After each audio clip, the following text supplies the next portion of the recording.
Good morning mga kapengyo, quick update tayo ngayong araw. Marlon Tapales nai-issue nga ngayon dito sa pag-overweight ni Janrel Casimero. Maaalala natin mga kapengyo nung mga nakaraang araw na laban nga ni Janrel Casimero dito kay Saul Sanchez, na-overweight nga siya ng 1 kilo na kung saan binalikan nga ngayon ulit dito sa Facebook, no? Etong si Marlon Tapales na talagang araw nag-overweight din ito nung panahon na lumaban din siya sa Japan.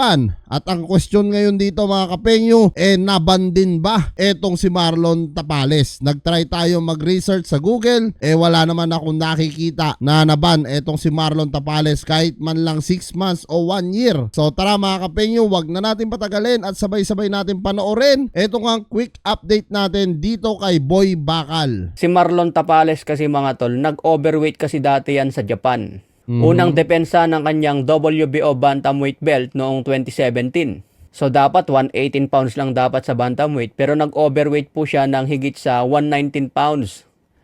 Kaya natanggalan ng WBO belt si So yan mga kapengyo, no? Sinasabi nga ni Boy Bakal dito na 117 pounds ang kanilang timbang pero umover siya ng 119 which is nasa 2 kilo mga kapengyo or 2 pounds, no? Yung nilagpas nito ni Marlon Tapales, which is kung hindi siya na-ban sa Japan, napaka-unfair po noon para kay Janrel Casimero, no? Kasi talagang kita naman natin mga kapengyo kung paano nga napag-iinitan ngayon, no? Etong si Janrel. So kung mangyayari po yun, talagang grabe naman, no? Sana maging patas tayo para naman at least hindi makasilip din ang butas sa inyo, di ba? Marlon Tapales noon. Kaya ang nangyari sa WBO belt ni Tapales, nabakante bago sumampa sa ring.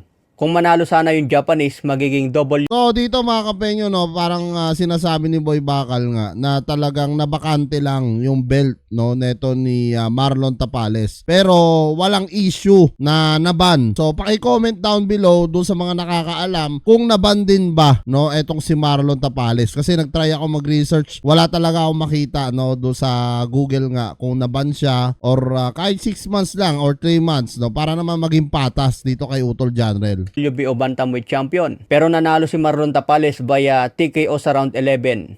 Pero kahit nanalo si Tapales noon, tuluyang nabakante ang WBO bantamweight belt. Tuluyan pa lang natanggal ang WBO belt niya, no, kahit na nanalo siya dito sa Hapon. Taong 2017 ito mga tol. So hindi ko lang alam kung napatawan ng suspension si Marlon Tapales noon. Kumakalat ulit ang balitang ito sa social media dahil sa pag-overweight ni Janrel Casimero sa Japan. Yes. So ang katanungan ngayon ng mga fans, napatawan daw ba ng suspension si Marlon Tapales noon?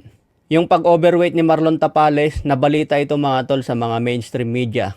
Pero ang tanong ng karamihan kung napatawan daw ba ng suspension. So yan ang maganda mga kapengyo, no? Dito natin ngayon malalaman kung talagang napatawan din etong si Marlon Tapales para naman maging patas mga kapengyo, no? Kasi pakiramdam natin talagang dinadown na ng mga Japanese etong si Janrel Casimero. Grabe yung galit nila dun sa tao, lahat na lang ng butas talagang binubutasan nila kahit dun sa timbang. Tingnan nila yung daliri ni Janrel, yung mga paa niya kung nakatukod daw ba. Tapos pangalawa, maraming naninira sa kanya, no? Talagang medyo pinagkakaisahan Ngayon malalaman natin dito ngayon kay Marlon Tapales kung naban din ba siya. Ngayon kung hindi siya naban at si Janrel naban, napakapangit naman po tignan nun, no? Napaka-unfair po nun para dun sa natin, no? Nasa kampiyon natin, di ba? I-try nyo mag-research mga tol kung merong naibalita na nasuspende si Marlon Tapales. Kasi sinubukan kong maganap, wala akong makitang article kung ilan ang suspension niya, kung ano ang naging parusa niya sa pag-overweight. Kasi ang madalas nababasa ko lang, natanggalan siya ng titulo. So yan mga kapenyo, no, even though si Boy Bakal nga wala rin siyang makita sa Google, hindi rin niya nare-research kung napatawan ba etong si Marlon Tapales ng